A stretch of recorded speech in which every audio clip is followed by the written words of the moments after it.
రుణమాఫీ ఎంత, ఒక్క సంవత్సరంలో మనం చేసిన రైతు రుణమాఫీ ఎంత. గ్రామ సభలు పెడదాం, గ్రామాలలో చర్చ పెడదాం.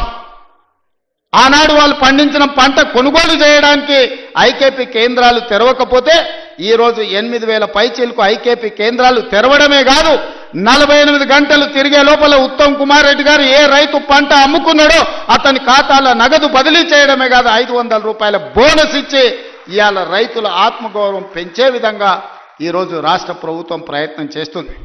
ఆనాడు ధరణి పేరు మీద దోపిడీ చేస్తే, ధరణి కొంతమంది దోపిడీదారులకు చుట్టమైతే భూభారతి చట్టాన్ని తెచ్చి పేదలకు అండగా నిలబడి ఈరోజు పొంగులేటి గారు గ్రామ సభలు పెట్టి రైతుల సమస్యల్ని పరిష్కరించే ప్రయత్నం చేస్తున్నాం. ఎన్నో చిక్కుముళ్ళు, ఎన్నో సమస్యలు అడుగు ముందుకు వెయ్యాలంటే ఒక చీకటి పరిస్థితి, అక్కడి నుంచి వెలుగు వైపు రాష్ట్ర ప్రభుత్వాన్ని రైతాంగాన్ని నడిపించే ప్రయత్నం చేస్తున్నాం. అరే పిల్లగాడు కొత్తగా వచ్చిండు, కొంతకాలం సమయం ఇద్దామన్నా కనీసం విజ్ఞత లేదు. 10 సంవత్సరాలు పరిపాలించిన వాళ్లకు మొదటి రోజు నుంచే ఎట్లయినా పడగొడదాం, ఎట్లయినా ఇబ్బంది పెడదాం. విద్యార్థులు చచ్చిపోతే సంతోషంతో నృత్యాలు చేస్తారు, రైతులు చచ్చిపోతే సంతోషంతో వాళ్ళు ఇవాళ చేస్తున్నారు. ఎక్కడైనా బస్సు కింద పడేవారని చచ్చిపోతే వాళ్ళకు ఆనందమే, ఎక్కడైనా ఆహార కలుషితమైపోయి విద్యార్థులు చచ్చిపోతే వాళ్ళకు ఆనందమే, ఎక్కడైనా రైతు ఆత్మహత్య చేసుకుంటే వాళ్ళకి ఆనందమే. ఎందుకంటే వీళ్ళ చావుల పునాదుల మీద అధికారం అల్కగా ఎక్కొచ్చన్న ఆలోచన, దుర్మార్గమైన దురాలోచనతోటి ఈరోజు ప్రతిపక్ష పార్టీ పనిచేస్తున్నది. అరే కొంతకాలమైన సమయం ఇయ్యరా, సరిదిద్దుకోవడానికి అవకాశం ఉండదా? 5 ఏళ్ల కోసం ఎన్నికైన ఈ ప్రభుత్వం ప్రజల కోసమే పనిచేస్తుంది కదా, ప్రతినిత్యం మీ మధ్యలోనే ఉన్నాం కదా. ఎక్కడైనా ఫామ్ హౌస్లో పండుకున్నామా, ఎక్కడైనా దాచుకున్నామా? లేం కదా, మీ మధ్యలోనే ఉన్నాం కదా, ఎవరు వచ్చినా కలుస్తున్నాం కదా. నేను కానీ మా మంత్రులు కానీ ఏ ఒక్క రోజైనా ఈ రైతాంగాన్ని కలవకుండా, మా ఎమ్మెల్యేలు గ్రామాలు తిరగకుండా ఎక్కడైనా ఉన్నారా ఈ 18 నెలల? గతంలో ఎప్పుడైనా ముఖ్యమంత్రి ఎన్నిసార్లు కనిపించిండో లెక్కలు తీయండి, ఎన్నిసార్లు సచివాలయానికి వచ్చిండో మీరు చూడండి, ఈనాటి పరిపాలన చూడండి. అంతెందుకు టెలిఫోన్ ట్యాపింగ్ గురించి మీకు తెలుసు కదా, భార్యాభర్తలు మాట్లాడుకుంటే కూడా ఫోన్ లేని పరిస్థితి ఆయనలో ఉండే. ఇవాళ మమ్మల్ని బహిరంగకు వచ్చి ఏమన్నా దూషించినా ఫోన్లలో మాట్లాడుకుని మీకు అందరి స్వేచ్ఛగా లేరా? ఫోన్లలో భయపడుతారు ఇప్పుడు మాట్లాడానికి. గతంలో ఎట్లుండే, ఇవాళ ఎట్లుంది? ఈ స్వేచ్ఛ 4 కోట్ల తెలంగాణ ప్రజలకు వచ్చిందా, రాలేదా? తెలంగాణ ప్రజలు కోరుకున్నది స్వేచ్ఛ కదా, సామాజిక న్యాయం కదా, సమాన అవకాశాలు కదా. ఈనాడు కులగణన కావచ్చు, లేకపోతే ఎస్సీ వర్గీకరణ కావచ్చు. ఇవాళ మంత్రివర్గంలో 4 దళితులు, ఒక స్పీకర్, 5 మంది ఉన్నారు. ఆ ఒక ఏకలింగం ఉండే, ఆ ఏకలింగం ఉండే ఆ ప్రభుత్వంలో. ఇవాళ ఈ వేదిక మీద 5 మంది ఉన్నారు, 4 మంత్రులు, ఒక స్పీకర్, దళిత సామాజిక వర్గం నుంచి ఇవాళ ఈ వేదిక మీద కూర్చున్నారంటే సామాజిక న్యాయం అనేది కాంగ్రెస్ పార్టీతోనే సాధ్యమవుతుంది. సమాన అవకాశాలు ఈ ప్రభుత్వంలోనే ఉంటాయి. 60,000 ఉద్యోగాలు ఇచ్చింది మన పార్టీ, మన ప్రభుత్వం సంవత్సరం తిరిగే లోపల. నేను ఛాలెంజ్ చేస్తున్న భారతదేశంలో స్వతంత్రం వచ్చినప్పటి నుంచి ఏ రాష్ట్ర ప్రభుత్వమైనా, ఉమ్మడి రాష్ట్రంలో కూడా ఆనాడు ఆంధ్రప్రదేశ్లో కూడా ఒక్క సంవత్సరంలో 60,000 ఉద్యోగాలు ఇచ్చిన చరిత్ర లేదు. మన ప్రభుత్వం 60,000 ఉద్యోగాలు ఇవాళ ఇచ్చింది. శాఖల వారిగా నేను లెక్క చెప్తా. ఒకప్పుడు ఉద్యోగాల కోసం తెలంగాణ ఉద్యమమే వచ్చింది. ఒకప్పుడు నోటిఫికేషన్ల కోసం లక్షలాది మంది విద్యార్థులు రోడ్ల మీదకి వచ్చింది. కానీ మన ప్రభుత్వం వచ్చిన తర్వాత అన్నా నోటిఫికేషన్లు ఎక్కువైతే కొంచెం ఆలస్యం అన్నీ చదువుకోవాలంటే కష్టమవుతుందా, అశోక్ నగర్లో ధర్నాలు చేసిరు. ఆనాటికి ఈనాటికి ఉన్న తేడాను మీరు గమనించండి. ఆ పిల్లల భవిష్యత్తు కోసమే ఈ ప్రభుత్వం ఉంది. మీరే ఈ దేశ, ఈ రాష్ట్ర భవిష్యత్తు మీకోసమే ఈ ప్రభుత్వం పనిచేస్తుంది. మీ భవిష్యత్తును తీర్చిదిద్దాలన్నదే మా ఆలోచన. మాకేముంటుంది, మేము అన్ని సాధించినాం, మాకు రావాల్సిన అవకాశాలన్నీ మాకు వచ్చినాయి, ఇంకా మేము కొత్తగా సాధించేది ఏం లేదు. మాకు ఆనందాన్ని ఇచ్చేదే మీ భవిష్యత్తు. మిమ్మల్ని తీర్చిదిద్దుతే మేము విజయం సాధించినట్టే. ఇవాళ మీ అందరి కోసం ఈ రైతుల పిల్లలే ఈరోజు వ్యవసాయ శాఖ యూనివర్సిటీలో చదువుకుంటున్నారు. ఇవాళ డాక్టర్లైనా, లాయర్లైనా, ఇంజనీర్లైనా, ఐఏఎస్ ఐపీఎస్లైనా ఈరోజు ఈ రైతుల పిల్లలే ఈరోజు డాక్టర్లు, లాయర్లుగా రాణిస్తారు. ఇవాళ ఐఏఎస్లలో మన వాళ్ళు ఉండాలి, సివిల్ సర్వీసెస్లో ఉండాలని ఢిల్లీకి వెళ్ళి చదువుకుంటున్న విద్యార్థులకు రాజీవ్ గాంధీ గారి పేరు మీద వాళ్ళకు ఆర్థికంగా సాయం అందించాలి. పేదోళ్ళ పిల్లలు ఢిల్లీలో వెళ్ళి చదువుకోవాలంటే కష్టంగా ఉందంటే సివిల్స్కు ప్రిపేర్ అయ్యే వాళ్ళకు 2 లక్షల రూపాయలు చదువుకునే పిల్లలకు ఆర్థిక సాయాన్ని మన ప్రభుత్వం అందించింది. ఎందుకంటే పేదోళ్ళ పిల్లలు ఈ దేశంలో ఐఏఎస్లు, ఐపీఎస్లు, ఐఎఫ్ఎస్లు అయితే ఏ రాష్ట్రంలో అయినా ఉండని, ఏ కేంద్ర ప్రభుత్వంలో అయినా పనిచేయని, పుట్టిన ఊరికి ఏదన్నా చెయ్యాలనే లక్ష్యంతో పనిచేస్తారని ఆ పిల్లల్ని సివిల్ సర్వీసెస్ వైపు మనం ఈరోజు ప్రోత్సహిస్తున్నాం. అందుకే ఈరోజు ప్రతి శాఖను ప్రక్షాళన చేసుకుంటూ వస్తున్నాం. ప్రతి ప్రయత్నం చిన్న చిన్న తప్పులు ఎక్కడైనా దొర్లినా ఎంబడే సరిదిద్దుకొని వాటిని ముందుకు తీసుకెళ్తున్నాం. మిత్రులారా, ఇవాళ తెలంగాణ రాష్ట్ర ప్రజలకు ఇదొక సంతోషకరమైన శుభదినం. 8-9 రోజుల్లో 9,000 కోట్ల రూపాయలు రైతుల ఖాతాలో పడుతున్నాయంటే నిజంగా రైతులు ఎవరి దగ్గర చెయ్యి చాల్చాల్సిన పని లేదు.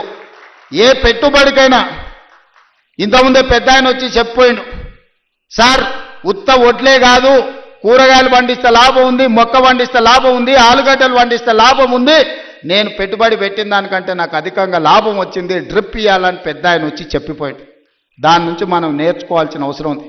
ఒకప్పుడు డ్రిప్, స్ప్రింక్లర్స్, వ్యవసాయ పనిముట్లు ఆనాడు ఉచితంగా లేకపోతే 90% సబ్సిడీతో కాంగ్రెస్ ప్రభుత్వం ఇచ్చింది. ఇవాళ అవన్నీ మాయమైపోయినాయి.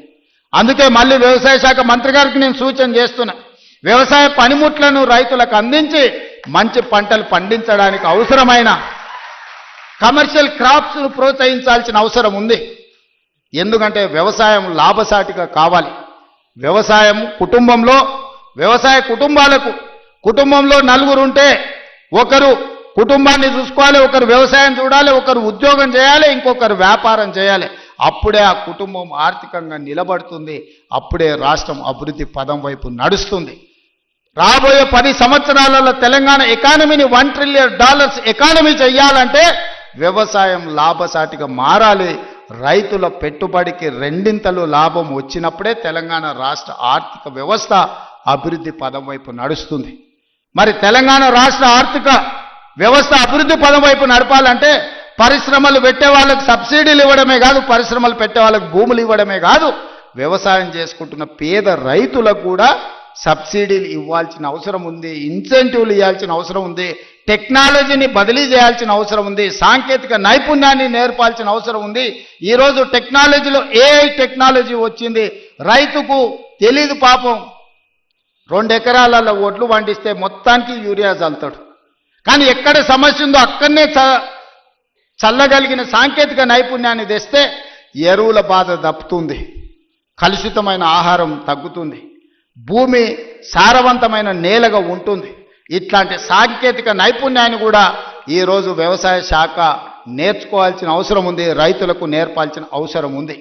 అదేవిధంగా ఈరోజు వ్యవసాయ పంపు సెట్లు సంవత్సరానికి దాదాపుగా 17,000 కోట్ల రూపాయలు ఉచిత విద్యుత్తుకి ఈరోజు మనం ఖర్చు పెడుతున్నాం. ఇవాళ అదే సోలార్కి మనం మారిపోతే సోలార్తోని మీ వ్యవసాయం ఉచితమే కాదు, మీరు సోలార్ విద్యుత్తు ద్వారా నెలకు 2,000, 3,000 మా ఆడబిడ్డలకు ఆదాయం వచ్చేటట్టు విద్యుత్తు శాఖకు సంబంధించి ఉప ముఖ్యమంత్రి గారు ప్రణాళికలు చేస్తే రైతులు సిద్ధంగా ఉన్నారు. దానికి అవసరమైన పెట్టుబడి మనం పెడదాం. కొన్ని వేల కోట్ల రూపాయలు ఒకసారి పెట్టుబడి పెట్టినా 25 సంవత్సరాలు ఈ రైతులకు లాభసాటిగా ఉంటుంది. వాళ్ళు వాడుకోగా మిగిలిన విద్యుత్తును మీకు అమ్ముతారు. ఈరోజు మా రైతులు అదాని అంబానీలతో పోటీ పడే విధంగా తీర్చిదిద్ది సోలార్ విద్యుత్ ఉత్పత్తిలో అదానీలతో పోటీ పడే విధంగా మా రైతుల్ని ఇంటికాడ కూర్చున్న వాళ్ళకే ఆదాయం వచ్చే విధంగా ప్రణాళికలు చేయాలి. ఈ వేదిక మీద నుంచి ఎనర్జీ డిపార్ట్మెంట్కు అదేవిధంగా సంబంధిత శాఖ మంత్రి గారికి నా సూచన, మీరు ప్రణాళికలు సిద్ధం చేయండి, రైతులను చైతన్యం చేద్దాం, రైతులకు అవగాహన కల్పిద్దాం. మంది ఆడబిడ్డలు చదువుకొని విజ్ఞతతో మాట్లాడిన ఆ పెద్ద ఆయన మాట్లాడుతుంటే ఆయన ఉపయోగించిన ఇంగ్లీష్ భాష కావచ్చు, పదాలు కావచ్చు, అవగాహన కావచ్చు, అనుభవం కావచ్చు, ఆ పిల్లలే కాదు వేదిక మీద ఉన్న మంత్రులు కూడా నేర్చుకోవాలి. విషయాన్ని ఏ విధంగా సూటిగా శుద్ధి లేకుండా ఎట్లా చెప్పొచ్చో, అవగాహన ఎట్లా కల్పించో ఆ పెద్ద మనిషిని మనం చూసి నేర్చుకోవచ్చు. అందుకే ఇవాళ అలాంటి వాళ్ళని నేను కలెక్టర్లకు ఆదేశాలు ఇస్తున్నా. వ్యవసాయం మీద అవగాహన ఉండి 10 మందికి నేర్పాలన్న పెద్ద మనుషులను గ్రామాలు తిప్పండి, రైతు వేదికలలో సమావేశాలు పెట్టండి, వాళ్ళ చేత అవగాహన కల్పించండి, అవసరమైతే వాళ్ళకి ఆహారూర్యం ఇవ్వండి. రోజుకో 1000 రూపాయలు ఇవ్వండి వాళ్ళ అవగాహనతోని రైతు వేదికలలో పోయి అవగాహన కల్పించినందుకు. అదొక గుర్తింపు, ఒక గౌరవం. 1000 రూపాయలతోనే ఒక రోజు వాళ్ళ జీవితంలో మార్పు వస్తుందని నేను చెప్పడం లేదు, కానీ ప్రభుత్వం ప్రోత్సహిస్తుంది, ప్రభుత్వం గుర్తిస్తుంది, ప్రభుత్వం మిగతా రైతులకు అవగాహన కల్పించడానికి ప్రయత్నం చేస్తుంది అని చెప్పడానికి ఇవన్నీ కూడా ఉపయోగపడతాయి. కాబట్టి కలెక్టర్లందరికీ కూడా ఈ వేదిక మీద నుంచి చీఫ్ సెక్రటరీ గారికి నేను ఇన్స్ట్రక్షన్స్ ఇస్తున్నా.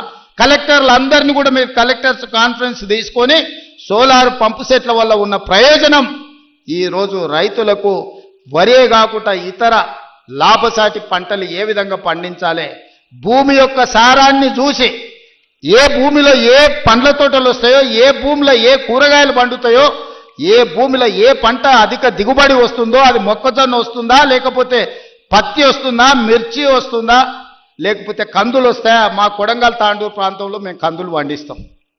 దేశానికే మా కందిపప్పు అంటే, తాండూరు కొడంగల్ కందిపప్పు అంటే దేశంలో గొప్ప పేరు.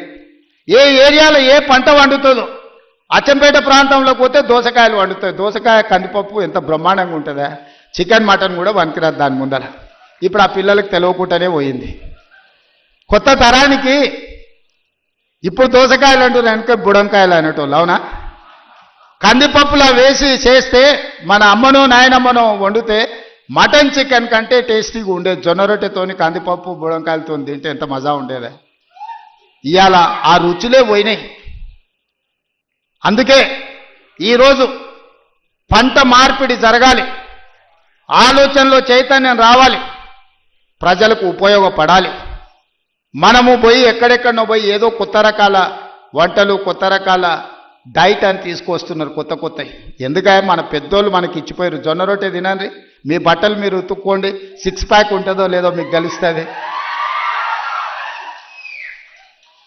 మీ బట్టలు మీరు ఉతుక్కొని జొన్న రొట్టె తింటే మీరు ఏ జిమ్ములకి వెళ్ళి కండలు పెంచాల్సిన పని లేదు, ఆటోమేటిక్గా మీరు 6 ప్యాక్ తయారవుతారు.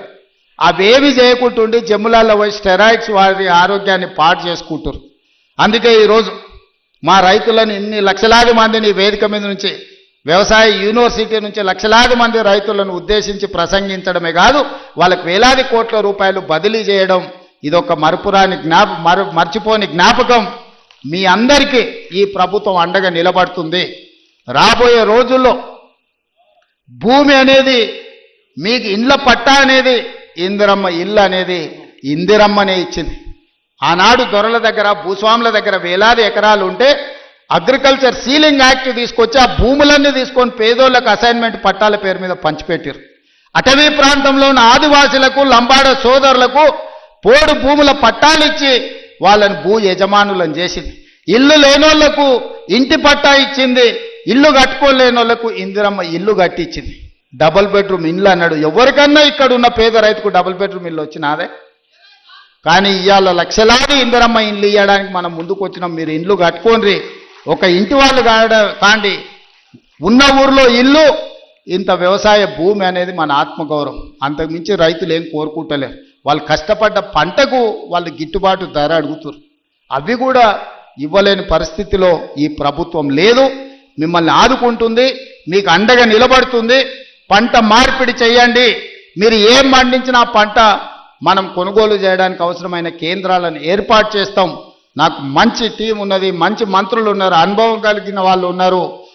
నాకు మంత్రిగా అనుభవం లేకపోవచ్చు, కానీ అనుభవం కలిగిన మంత్రులు పెద్దలందరూ ఉన్నారు.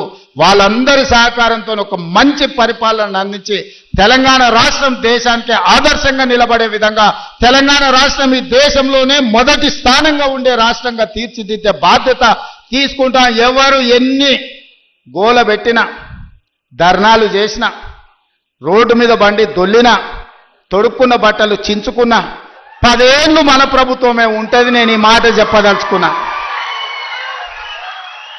వాళ్ళని చూడండి, వాళ్ళ మాటలు చూడండి. అసూయ, అక్కసు, కడుపు నిండా విషం కనిపిస్తుంది, అహంభావం కనిపిస్తుంది, బల్పు కనిపిస్తుంది మాటలలో. చూడండి టీవీ ముందర మాట్లాడేటప్పుడు ఒక్కసారి. ఎందుక 10 ఏళ్ళు వెళ్ళిండ్రు కదా, అన్ని అవకాశాలు ఇచ్చారు ప్రజలు. మిమ్మల్ని ఎవరు చేయొద్దన్నారు?